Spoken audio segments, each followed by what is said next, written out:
이에 토지가 황폐하여 땅이 안식년을 누림같이 안식하여 70년을 지냈으니 여호와께서 예레미야의 입으로 하신 말씀이 이루어졌더라. 스톡데일의 역설이라는 말이 있습니다. 제임스 스톡데일이라는 분이 있었는데 이분은 미국의 해군 제독이었습니다. 월남전 때 전쟁 포로가 되어 1965년부터 73년까지 무려 8년 동안 하노이에 있는 전쟁 포로 수용소에 감금되어 있었습니다.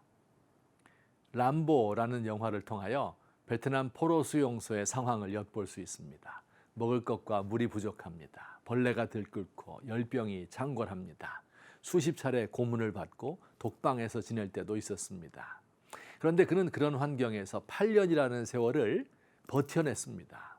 뿐만 아니라 그의 정신적 도움을 받아 그와 함께 있던 군인들도 좌절하지 않고 살아남을 수 있었습니다. 후일 사람들은 그에게 그런 극악한 상황에서도 어떻게 살아남을 수 있었는지를 물었습니다.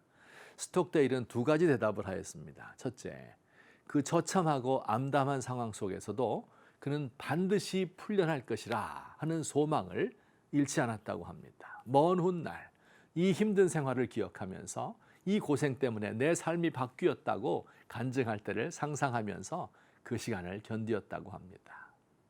둘째, 언젠가 풀려날 것이라는 믿음을 가지고 있으면서 동시에 눈앞에 닥친 현실을 잊어본 적이 없다고 하였습니다.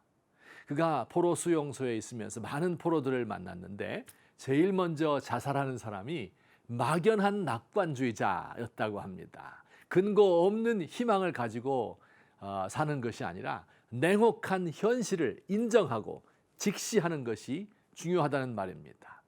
결국은 성공하리라 하는 믿음을 잃지 않음과 동시에 눈앞에 닥친 가장 냉혹한 현실을 직시해야 한다 하는 원리가 바로 스톡데일의 역설입니다.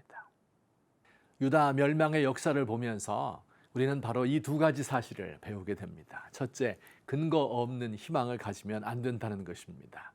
예루살렘이 멸망했을 때 거짓 예언자들이 나서서 말했습니다. 2년이 지나면 하나님께서 포로들을 다시 회복시킬 것이라고요. 그러나 이것은 근거 없는 희망에 불과했습니다. 하나님의 영감을 받은 예언자 예레미야는 두 세대도 더 지난 70년이 지나야 한다고 예언했습니다. 바벨론이 그렇게 쉽게 무너지지 않는 것은 물론이고 유대인들이 자신들의 죄를 깨닫고 죄값을 치르고 새로운 민족으로 거듭나기 위하여 그 정도의 긴 시간이 필요하다는 것입니다. 현실을 직시했죠. 둘째, 그러나 반드시 회복될 것이라는 희망을 잃지 말라고 말씀합니다. 하나님께서 이스라엘을 아주 버리신 것이 아니니 해방과 회복의 날을 기대하며 포로지에서 신앙을 지키라고 하였습니다. 이 예레미야의 예언대로 하나님은 70년이 지났을 때 원수 바벨론을 멸망시키고 유대 민족에게 해방을 주셨습니다. 그리스도인들의 신앙이란 어떤 것일까요? 아무런 근거도 없이 다 잘 될 것이라 하고 긍정적인 마인드를 가지는 것이 진정한 신앙이 아닙니다. 이건 성경적 신앙이, 성경적 소망이 아닙니다. 오히려 기독교인들은 남들이 절망할 때 더 절망합니다. 현실을 너무나 잘 알기 때문입니다.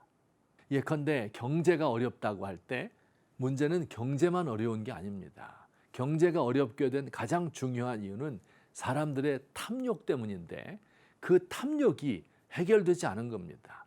그러니 경제가 좋아진다고 해서 문제가 없어지지 않는다는 것을 알기 때문에 그리스도인들은 더 현실주의자가 되고 더 절망할 수밖에 없는 것입니다. 그러나 그 절망을 잘 알고 있으면서 낙심하지 않는 그 사람이 진정한 믿음의 사람입니다.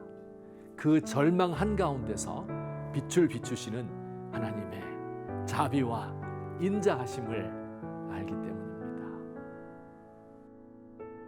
죄악으로 가득 찬 현실을 알기에 섣부른 희망을 가지지 않습니다.